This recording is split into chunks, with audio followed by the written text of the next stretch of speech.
Hi everyone, welcome back to the channel. I'm going to go over a quick method that I've used in the past to paint Blood Angel Space Marines. I had a plan at one point to paint an army using this scheme, but it never actually happened. I really like the method though, so I thought I'd share it. It's going to give a more weathered battle damage look, but it's very quick to do, less than an hour per model, so if you want an army on the table really quick that looks good, then this could be a useful tutorial. First step after priming black is to give an all-over coat using Rhinox hide. I'm using an airbrush, but if you don't have one, you could easily brush paint on or use a spray can. There's a couple of companies that do sprays that match up with Games Workshop paint colours. I then sprayed from above using Mephiston Red, making sure to keep the recesses and the underside of the Mini darker. Again, if you don't have an airbrush, I'd recommend using a spray can for this step.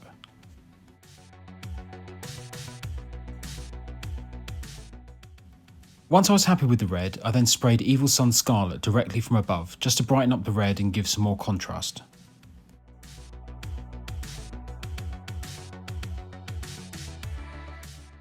This is how the red looked when it was finished. There's a lot of contrast between the bright red at the very top where the light would hit, and the darker areas on his legs. Next I added a few decals. Normally I'd do this as a final step, but as there'd be some chipping added later, it would make sense to do this first. I'd really recommend using some Microsol for this, as it helps to give the decals a painted on look. It's especially useful for rounded surfaces like Space Marine shoulder pads. I then used a piece of sponge and stippled on some Rhinox hide to start giving the impression of chips on the armour. It's best to take this slowly, as it's far easier to add more paint than it is to remove it. But as we're going for a weathered look, you don't have to be too precious with this. Any mistakes will just add to the final look.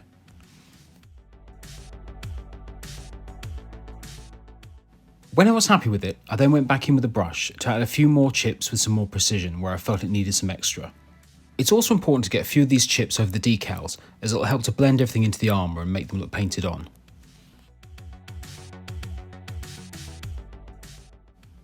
I then repeated this process using Wild Rider Red, concentrating it more on the edges of the armour this time.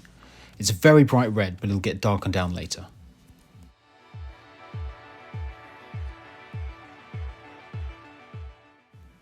That's the armour and the bulk of the work done.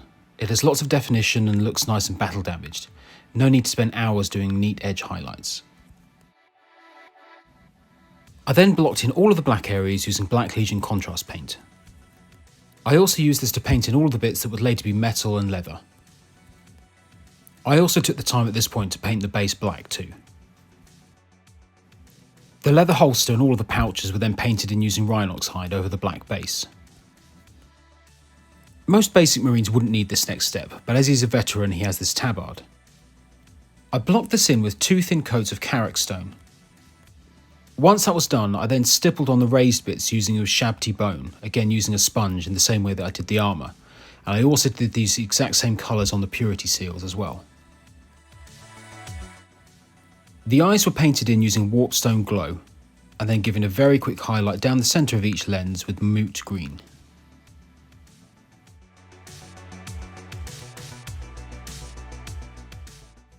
I then used some sponge again to stipple on some Dark Reaper onto the bolt rifle, trying to concentrate it more to the edges to give a very quick highlight.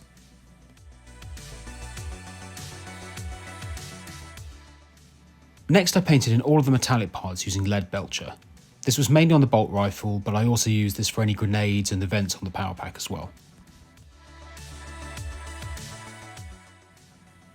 As a final step for the bolt rifle, I again used some sponge to stipple on some more Lead Belcher, being a little bit more sparing this time than I was with the Dark Reaper highlight. I then finished off any of the little trinkets and relics and things that he had on him using Retributor armour.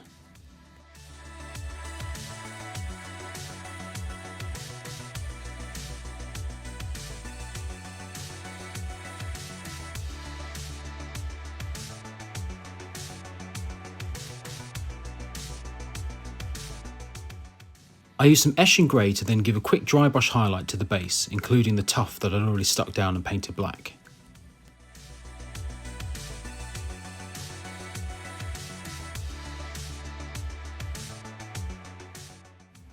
Now for the final step.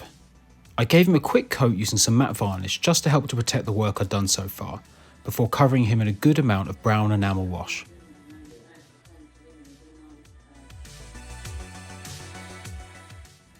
I left this to dry for about 10 minutes before using some white spirit to then start to clean the wash off again.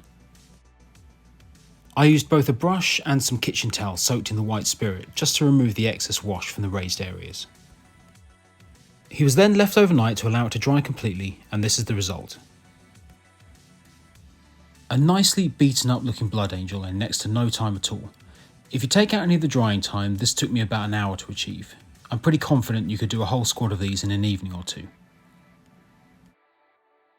Please let me know what you think in the comments, and if you've enjoyed the video, please consider giving it a like and maybe subscribing. It's a huge help to me.